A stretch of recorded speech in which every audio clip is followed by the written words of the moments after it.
제임스 캐시 페니는 미국의 대형 백화점 체인을 창립한 인물입니다.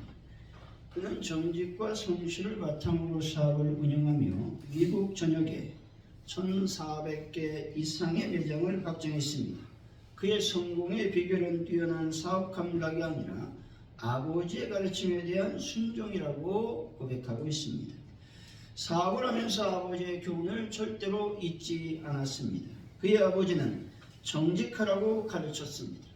어떤 상황에서도 거짓말을 하지 말고 바른 길을 가라고 말했습니다. 그리고 겸손하라고 가르쳤습니다. 자신의 능력이 아니라 하나님을 의지하라고 말했던 것이죠. 또한 남을 섬기라고 가르쳤습니다. 다시 말해서 내가 가진 것으로 다른 사람을 돕고 사랑하라고 말했던 것입니다. 페니는 아버지의 가르침을 순종하면서 자랐는데 어릴 때 이런 일이 있었습니다. 그는 자기가 살고 있던 어떤 작은 마을, 작은 식료품 가게에서 일할 기회가 있었습니다. 그런데 가게 주인이 싸구려 커피를 비싼 값에 판다는 사실을 알게 되었습니다. 그래서 아버지에게 말했습니다. 그때 그의 아버지는 지미야, 만약 어떤 사람이 너희 식료품 주인에게 도매로 물건을 넘길 때 질이 낮은 싸구려 물건을 좋은 것으로 속여 비싸게 팔면 너희의 주인은 그 사람을 좋은 사람이라고 말하겠니? 라고 말하면서 다시 말합니다. 아들아, 정직하지 않은 곳에서는 절대로 일할 필요가 없다. 내일 아침에 가서 주인에게 그만두라고 말하고 그만두거라 말했다는 것이죠. 페니는 깜짝 놀랐습니다. 지난날에 회상하면서 그는 이렇게 말했다는 것이죠. 그때 아버지의 말씀에 잠시 혼란이 있었습니다. 하지만 그날 밤 곰곰이 생각해보니 정직함이 돈보다 중요하다라는 것을 배웠습니다. 라고 말했습니다. 이 당시 어린 나이에 일자리를 구한다는 것이 어렵다는 것을 알고 있었지만 아버지의 말에 순종하여 다음날 가게를 그만두었다는 것이죠.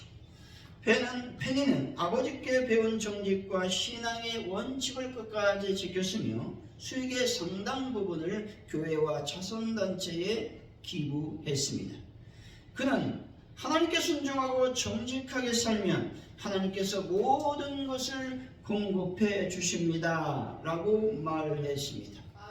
마태복음 6장 33절입니다. 그러므로 너희는 먼저 그의 나라와 그의 의를 구하라. 그리하면 이 모든 것을 너희에게 더하시리라.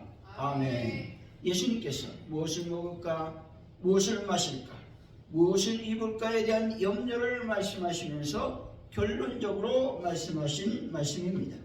하나님 아버지께서 둘레백합하는 수고도 하지 아니하고 길쌈도 하지 아니하며도 잘 한다고 말씀합니다. 그 이유는 아버지께서 이들을 돌보시기 때문이라고 말씀합니다. 공중에서도 역시 심지 않고 거두지도 않고 창고에 모아두리지도 않지만 굶어 죽지 않는다고 말씀합니다. 예수님은 새보다 백합보다 더 중요한 이들이 있는데 너희들이라고 말씀하죠.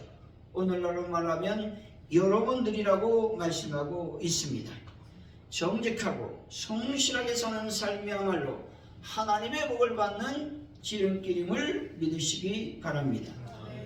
영적인 아버지뿐만 아니라 육적인 아버지에게 순종하는 것이야말로 축복과 성공의 비결인 것입니다. 사랑하는 성도 여러분, 축복과 하나님 아버지의 말씀을 늘 경청하고 순종함으로써 하나님께서 주시는 놀라운 복과 은혜를 받아 누리는 분들이 되시기를 예수 이름으로 간절히 축원드립니다. 오늘의 말씀은 예수님의 제1차 갈릴리 사역 중에 일어난 사건으로서 베드로가 이제 고기를 잡는 그 부분과 그러면서 4명의 제자를 부르시는 장면이 오늘 말씀입니다. 다시 말해서 베드로가 밤새 고기를 잡았습니다. 그런데 잡지 못하고 이제 그물을 씻고 있었다는 것이죠. 이때 예수님께서 나타나서 깊은 데로 해서 그물을 내릴 것을 명령하십니다. 일을 마치고 그물을 정리하는 가운데 다시 고기를 잡으러 간다라는 것은 매우 힘든 일입니다. 그러나 베드로는 예수의 말씀을 의지함으로 그물을 깊은 데로 내렸다는 것이죠. 그런데 어찌된 일입니까? 심히 많은 고기를 잡아 그물이 찢어졌다는 것이죠. 이 말씀은 예수님께서 베드로를 부르실 때 인간의 이성이나 경험을 초월한 메시아로서 신적 본능을 보여주는 말씀입니다. 다시 말해 베드로는 예수님과의 만남을 통해 자신의 죄인임을 깨닫고 예수님께 부복함으로써 예수님의 제자가 되었다 말씀하고 있습니다. 오늘 말씀을 통해서 순종의 기적이라는 제목으로 베드로가 하나님 말씀에 순종했습니다. 베드로가 순종했을 때 어떤 역사를 경험하게 되었는지 하나님의 은혜를 나누겠습니다. 먼저 베드로가 예수의 말씀에 순종했다고 성경은 말씀합니다. 5절이죠. 한번 읽어봅니다. 시작.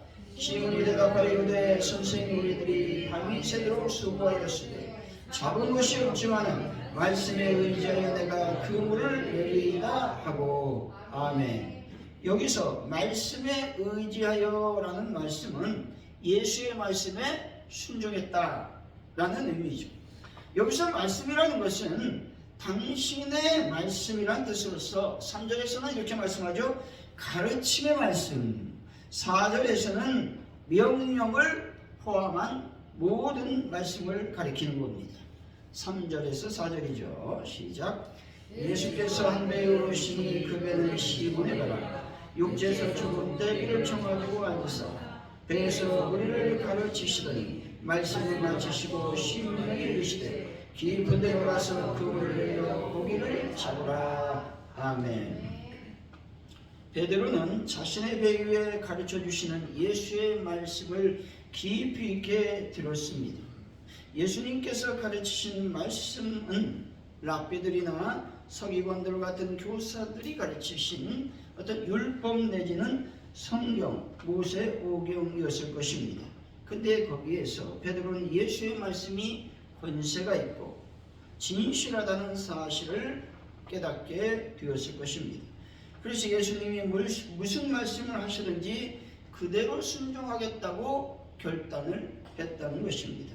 예수님께서 베드로에게 깊은 데로 가서 그물을 내려 고기를 잡으라 명령하셨습니다. 여러분, 이 명령은 비상식적인 명령입니다. 왜냐하면 원래 목수인 예수님이 감히 어부로 잔뼈가 굵은 베드로에게 한 말씀이었기 때문에 그렇습니다. 다시 말해 전문 어부인 베드로에게 있어 도저히 납득할 수 없는 명령이었던 것이죠. 그리고 깨끗이 씻어놓은 그물을 다시 들고 고기를 잡아 나선다라는 것은 그리 썩 내키지 않는 일이었다는 것이죠. 근데 베드로는 즉각적으로 또 능동적으로 순종했던 것이죠. 근데 그는 베드로의 즉각적인 순종은 어떤 신앙이냐? 그럼에도 불구하고 라고 하는 신앙으로 말씀드릴 수가 있습니다. 그럼에도 불구하고 라는 신앙은 내가 하기 싫음에도 불구하고 어쩔 수 없이 순종한다 라는 말이 아닙니다. 이 말은 상황이 여의치 않음에도 불구하고 주님이 말씀하시니 능동적으로 기쁘게 순종하는 신앙을 말하는 것입니다. 기쁘게 능동적으로, 이게 포인트라고 하는 것입니다. 기독교 신앙은 예수의 말씀에 의지하여 행동하는 종교이지 이치나 경험으로 믿는 종교가 아닌 것이죠. 기독교 신앙은 초이성적이며 초합리적이고 또한 초자연적인 상황도 믿어야 된다라는 것입니다. 예수님께서 동정녀 마리아에게서 탄생한 사실은 이성적으로 설명할 수 없어요. 과학적으로 증명이 될 수 없는 말씀입니다. 또한 노아의 어떤 방주, 홍수 사건, 홍해가 갈라지는 사건, 여호수아 시대, 해와 달이 멈춘 사건은 결코 자연 법칙으로는 설명할 수가 없다는 겁니다. 그래서 교부 철학자 토틀비아는 이렇게 말합니다. 불합리한 거로 나는 믿는다라는 말이죠. 그리고 파스칼은 이렇게 말했습니다. 하나님은 철학자의 하나님이 아니고 과학자의 하나님이 아니라 성경의 가르치는 대로 믿는 자의 하나님이시다. 신앙은 인간의 이성을 십자가에 못 박는 것이다 라고 말했습니다. 신앙은 이치에 맞지 않고 지식이나 경험에 맞지 않아도 예수님의 말씀이라면 순종하는 것입니다. 우리의 지식과 경험, 이치와 생각이 아무리 옳아도 말씀에 맞지 아니하면 그것을 버리고 말씀대로 순종하는 것이 참 신앙인의 자세인 것입니다. 사랑하는 성도 여러분, 상식과 이성과 과학에 맞지 아니할지라도 하나님이 말씀이라고 한다면 반드시 순종하는 분들이 다 되시기를 예수의 이름으로 간절히 축원드립니다. 그래서 말씀을 순종할 때 어떤 역사가 일어나게 되겠습니까? 첫째로 순종할 때 풍성한 은혜를 경험할 수가 있습니다. 6절에서 7절이죠. 시작. 그렇게 하니 고기를 잡은 것이 심히 많아 그 물이 찢어지는지라. 이에 다른 데에 있는 동무들에게 순직하여 와서 도와달라 하니 그들이 와서 2배의 채움에 잠기게 되었더라. 아멘. 밤새 고기를 잡았지만 한 마리도 잡지 못했습니다. 그런데 말씀을 따라 순종하니 많은 고기를 잡았다는 것이죠. 이것은 불가능해 보였던 것이 하나님의 역사로 말미암아 가능해졌다라는 것입니다. 따라서 넘치도록 부어주시는 하나님의 은혜를 경험하려면 하나님의 말씀에 순종해야 되는 것입니다. 하나님 말씀에 순종하지 못하는 것은 어찌 보면 자가 강하고 교만하기 때문에 그렇습니다.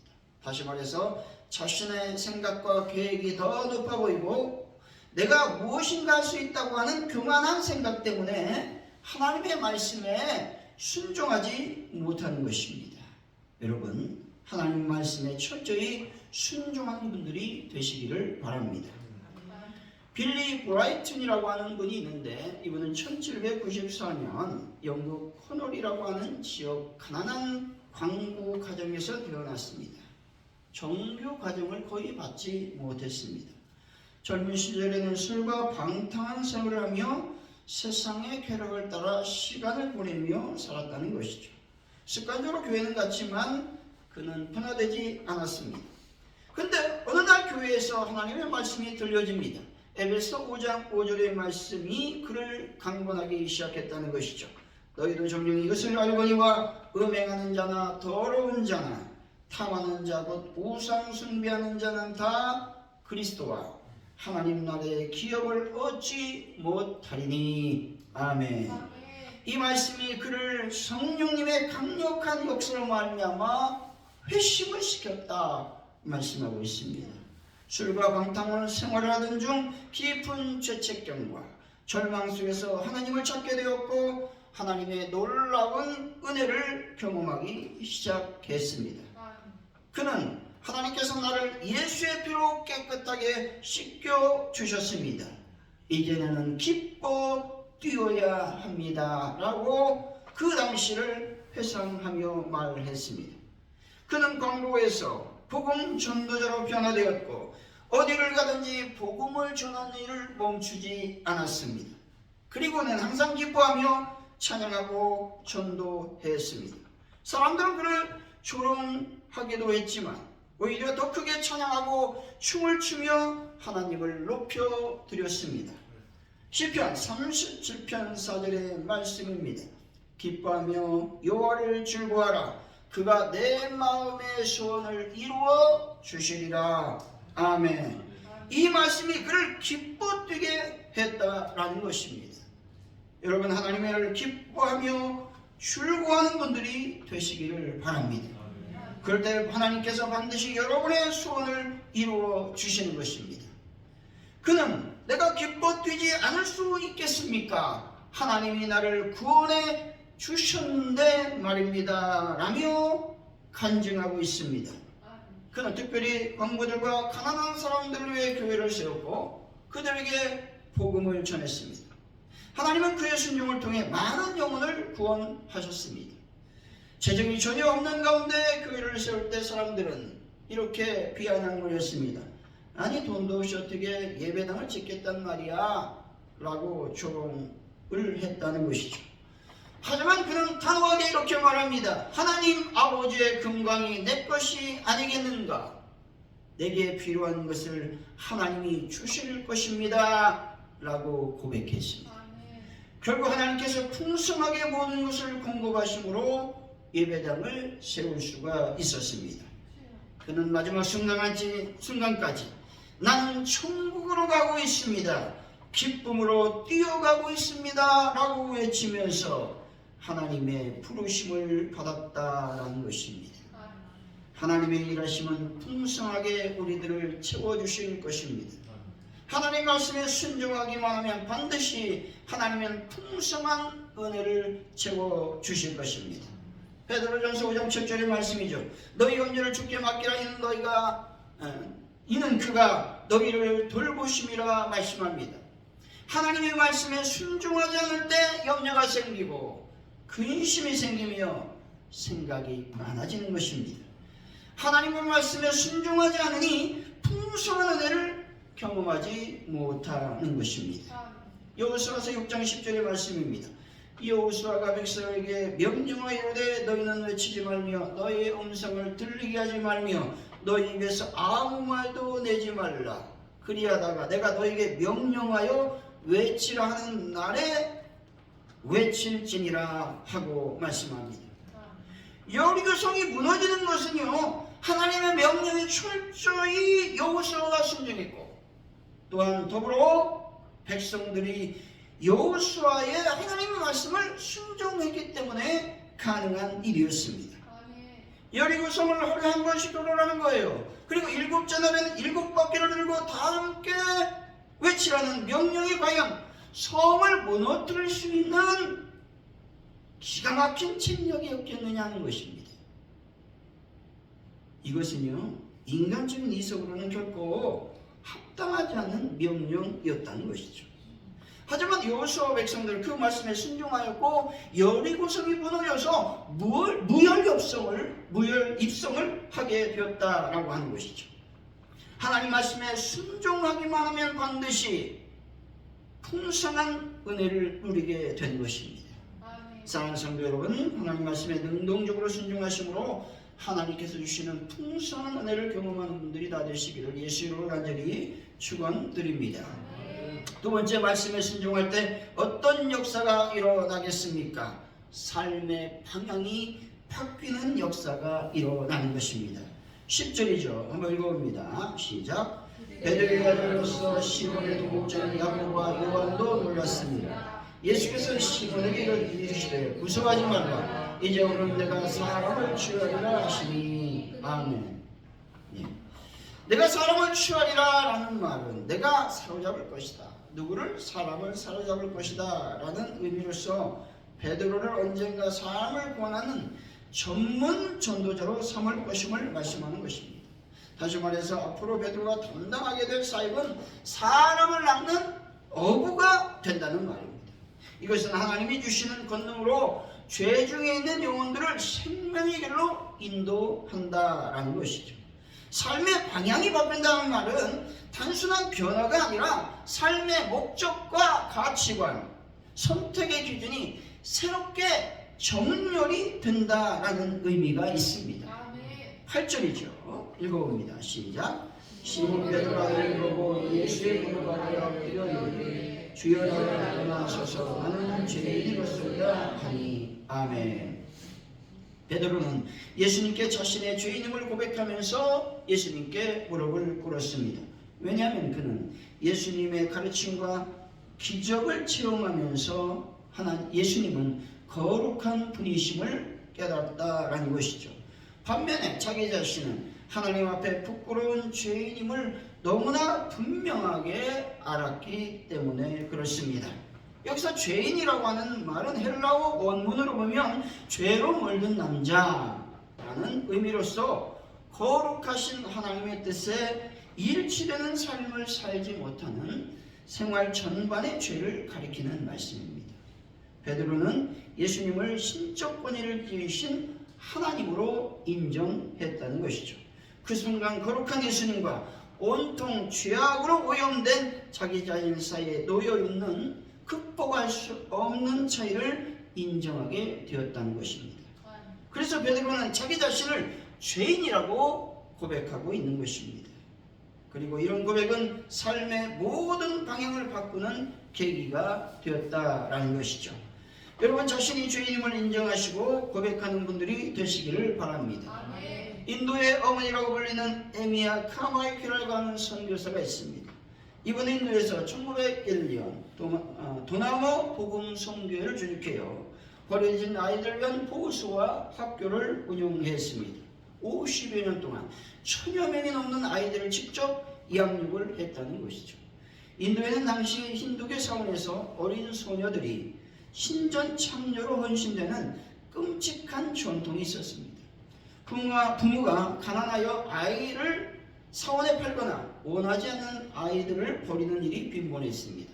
이런 아이들을 구하기 위해 그녀는 목숨을 걸고 싸웠다라는 것이죠. 원래 그녀는 1867년 북아일랜드의 부유한 기독교 가정에서 태어나 어머니의 영향으로 신앙교육과 하나님을 사랑하는 마음을 가졌습니다. 그러던 중에 어느 날 예배를 드리고 집으로 가는데 노파가 무거운 짐을 들고 가는 것이죠. 그때에 그녀는 힘겹게 걷는 모습을 보고 그 노파를 도와주었습니다. 아마도 이 카마이클이라고 하는 가정은 아마 양반집 가정이 아니었나 생각해 봅니다. 근데 이 이제 장면을 보면서 많은 사람들이 부유한 집딸이 천하제를 했다며 손가락질하며 조롱했습니다. 아마 이 당시는 가능한 일이었겠죠. 마음이 상해했던 그녀는 그날 밤 하나님의 말씀을 받습니다. 이사야서 6장 8절의 말씀이죠. 내가 또 주의 목소리를 들으니 주께서 이르시되 내가 누구를 보내며 누가 우리를 위하여 갈고 하시니 그때 내가 이르되 내가 여기 있나이다 나를 보내소서 하였더니 아멘. 그때 하나님의 사역을 하겠다고 결심하며 선교사 준비를 했습니다. 근데 그 사역은 만만하지 않았다는 것이죠. 마음속에 중국을 품고 있었는데 하나님 계속 중국 가는 것을 막으셨어요. 그래서 일본으로 갔습니다. 근데 일본으로 갔는데 이 병을 얻어서 다시 고향으로 돌아와 요양을 했습니다. 그리고 하나님께 간절히 기도했습니다. 근데 인도로 하나님께서 길을 열어주셨다라는 것입니다. 그녀가 남긴 책 중에 하나인 자신을 위한 작은 희생이라고 하는 책에서 그녀는 이렇게 말합니다. 나는 순종할 기회가 주어진 것이 특권임을 깨달았습니다. 내 인생에서 가장 기쁜 순간은 하나님의 뜻에 순종한 순간이었습니다 라고 말했습니다. 하나님의 부르심에 즉각 순종할 때 삶의 방향이 바뀌는 것입니다. 말씀에 능동적으로 순종할 때 세상의 평가보다 하나님을 두려워하게 되고 하나님의 말씀과 음성을 따라가는 삶을 살게 되는 것입니다. 하나님 말씀에 순종할 때 육적인 삶에서 거룩한 영적인 삶으로 삶의 방향이 바뀌는 것입니다. 예수의 말씀에 순종할 때 개인적인 성공의 삶에서 하나님 나라와 의를 위한 삶으로 여러분의 삶의 방향이 바뀌는 것입니다. 하나님 말씀에 순종할 때 나 개인의 집중한 삶에서 하나님만을 생각하는 삶으로 삶의 방향이 바뀌는 것입니다. 여러분 하나님의 뜻에 순종하심으로 삶의 방향을 바꾸시는 분들이 되시기 바랍니다.